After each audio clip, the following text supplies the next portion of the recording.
Hello and welcome. I'm Martha Lopez, and this is your Sunday night serenade. So as you can see, today we have a very special guest. His name is Nicholas Contessa, and today I'll be premiering his new piece called I Wish That Summer. So welcome, Nicholas. Hi there. Nicholas is a tenor. He was a voice student of mine back at SCF from 2016 to 2018. Yep. And he is a violist, a pianist, and a composer. So welcome. And Nick, tell us about the piece. Thank you so much. Yeah, so this piece, I remember when I first contacted you about doing this, I actually wasn't intending on writing a piece at the time. I had literally just been watching back through your videos that you had done at the beginning of the pandemic. What was it? An art song a day keeps the virus away, just sort of keep us all a little bit more sane in lockdown. Right. And I was so thankful for that when you did it. But I was watching back through some of them, and I remember I had messaged you and I said, hey, like, I hope you're doing well. These all are still just so close to my heart, and thank you for doing them, because like they, even after, lockdown, like proper ended, I was still watching back through them, and it's just been such a comfort to my heart, to see you singing and performing, because you are such a fantastic performer. And so I remember I asked you, I said, hey, so if I just so happened to write a piece, because it was around that time that I got the urge, if I just so happened to write a piece, would you be willing to perform it, assuming it's any good? And you jumped on board immediately. You were ready to go. You said, yes, oh my gosh, do it. So that very same night, I had no forethought of how the piece was going to happen or what sort of a piece I was going to write, but it just fell out of my head. Honestly, that same night, I remember I set down the phone after talking with you, and the lyrics came out, the melody came out that same night, and from then on, it was just harmonizing and getting the accompaniment written. So I was like, this was a song that needed to be written, and I didn't even realize it. Wow.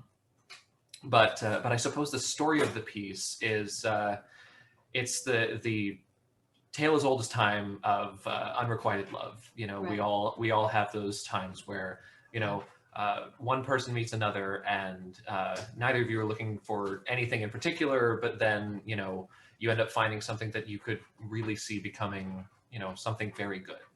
Right. And one of you falls a lot harder than the other, and you don't find out until later. So this is that piece just as much as any other. But I mean, and it's my own story, of course, as far as when it has happened to me. Like we've all had them in our lives. We've all had them, yeah. Yeah. We've all had it where one person you're just not on the same page. I understand. Yeah, and it's like, it's one of those things, you never really hold it against the other person. It's just what happens. It's just what happens. Yeah. Yeah, but I wrote this piece out of that place. It's less of a place of sadness where it's like, oh, but I'm just sad that we're not on the same page. This one actually came out of a little more of a place of confusion, I guess, for that perspective. You capture that so beautifully. I will read the text for everybody before I sing it, so it's super clear. Yeah. But when you wrote at the very end, but when love made you beautiful, why not I? Yeah. It's sort of that personification of love. Pick your deity, pick your mythology, whether it be Cupid, Eros, whoever. Right. Imagine this moment where the god of love has opened your eyes to just how wonderful another person is, and you are just enraptured by that moment of clarity where you can see just what it is that makes that person incredible, with all the nuance and all of the little imperfections that just make them so fantastic. Right. But then the same thing doesn't happen for them. So like, your eyes are open, but they still are blissfully unaware. Yeah. And so that's, you captured that beautifully at the end. I was like, oh, okay, I feel that. Yeah, and I do want to apologize personally, because I didn't mean to hand you such a sad song. No, I mean, look, it's very real, and more than anything, I appreciate that. Thank you. You know what I mean? It's like, I think it's very relatable. It's relatable to me, definitely. Because I felt it. I would be like, I know. If I didn't relate to it as well. I do. Yeah. I do. Yeah. Like I said, as sorry as I am for handing you such a sad piece, though, I feel much safer handing it to you than just about anybody else I know, because there is something in the way that you perform a sad love song. And this sounds terrible to say on the face of it, is that like you perform a sad love song better than anyone I know, but it's the vulnerability with which you perform those things, that you're simultaneously telling it as your own story, that you've connected that deeply with it. But anytime I've ever heard you perform a sad song, or even how you've taught me to perform sad songs, O Del mio amato ben, for example, Right, Caro mio right. ben even, Yeah. but the way that you perform them is almost like you're sitting there comforting the composer, saying like, it's okay, I understand where you're at, and you're not alone in it. And so I was like, you know what? If anyone is going to perform this piece, I trust Miss Lopez to do it. Oh, thank you. Well, thank you. I appreciate that. I really appreciate that. So thank you for writing it. What a wonderful surprise, honestly, and adventure. And as I told you that day, we were messaging back on and forth on Instagram. You were like the one of 5 until I finally started paying attention, or not paying attention, but I had had all these different friends reach out over the period of like, I don't know, a few weeks, out of nowhere saying, hey, you know, where are you? Why aren't you making videos? And I was like, I know, I'll get to it. I know. Yeah, And then finally, when that day you messaged and specifically, hey, I'm watching your old videos, and I'm thinking, in my mind, I'm like, really? Yeah, of course. Okay, you know.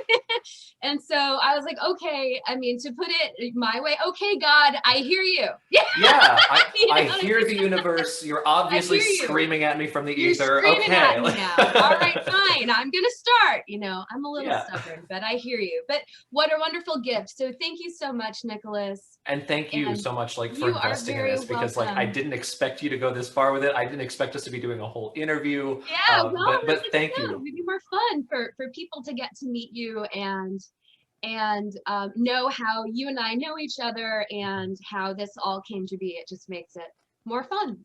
Yeah, it does. All right, so thank you. So coming up next is I Wish That Summer by Nicholas Contessa, sung by me, and with lovely pianist Lurray Myers. All right, thank you. Enjoy. Hello, so I just wanted to read the text to Nick's song before you listen to the performance of it with pianist Lurray Myers and myself. The text is as follows. I wish that summer would return. It was warm then, and you were too. Now autumn's gone, and winter's chill bites my heart. I wish our summer could renew, and I could see the stars again, the ones you said would fade away. They have not gone, I knew it then. You know your love made you wonderful, your caring heart did shine. But when love made you beautiful, why not I? Why not I? All right, here is the song coming up next.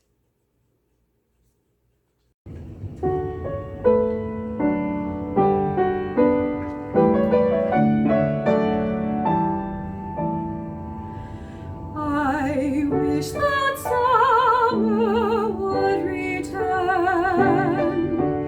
It was warm then, and you were too. Now autumn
your caring heart did shine.